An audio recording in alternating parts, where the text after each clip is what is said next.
Hi, everybody, and welcome back. I'm Roberto Cabrera with Brown Harris Stevens here in Manhattan, where I've specialized for 27 years, and this is your monthly market report. So, are rates going up or are they going down? Of course, everyone wants them to go down, but the uncertainty right now creates a win-win for buyers. So right now, there are polar opposite opinions among economists and financial squawk boxers about which direction things are actually going to go for the economy. And each side is quite convinced that they've got it right. Regardless, I see it as win-win scenario for buyers either way. Let's look at both sides.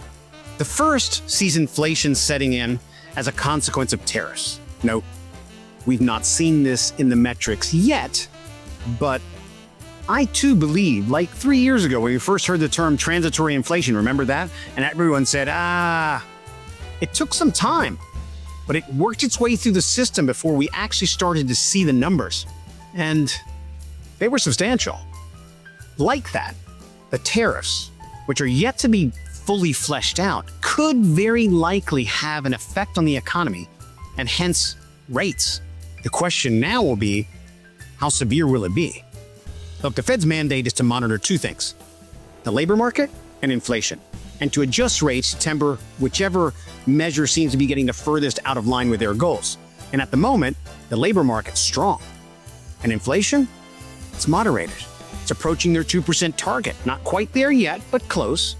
Regardless, if inflation reverses course and begins to rise again because of the tariffs, the Fed will indeed raise rates to deal with it.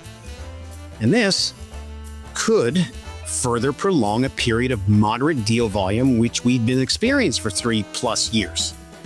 And the people in the financial markets in this camp are vocal about it, and they're making bets on those rates going up.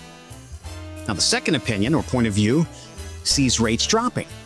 These folks see rates as restrictive and expect the Fed to capitulate, setting a path for easing. And interestingly, assisting in this point of view is the emerging story that the executive branch's growing public campaign and pressure on the Fed to drop rates.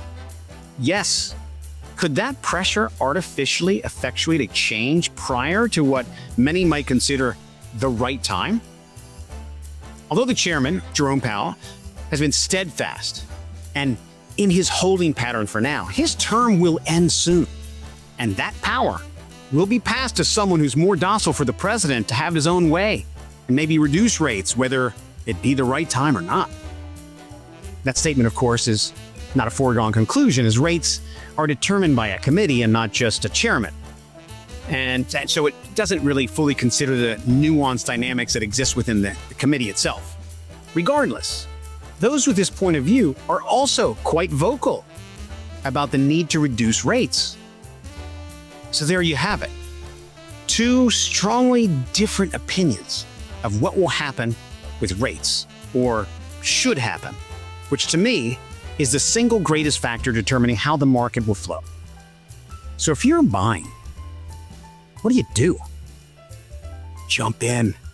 In the first scenario, inflation would cause interest rates to rise. So those concerned about the rise in rates and purchasing power would be better served to purchase early, soon. That's the preferred strategy. But why?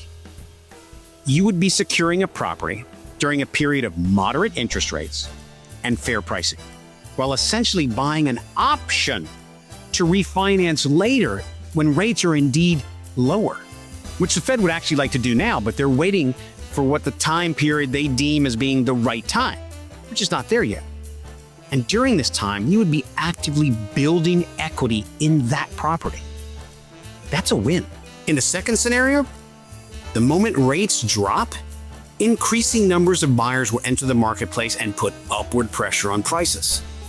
This increased demand will further reduce the probability of one even securing a property in the first place.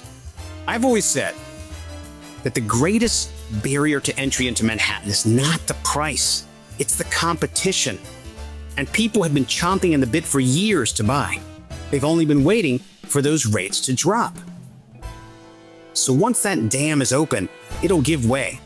Let's not forget also the great generational transfer of wealth, which has already begun. So here in the second scenario, if you can beat out the competition now at more fair price, and again, begin to build equity in a property, it's a win. So it's win-win. Either way it goes. The point here is not to try to time the market, but instead spend time in the market. Particularly at this moment in time, moderate demand, moderate interest rates, and before that growing wave of generational wealth comes crashing in. It's an interesting moment in time. It's win-win. See you next time.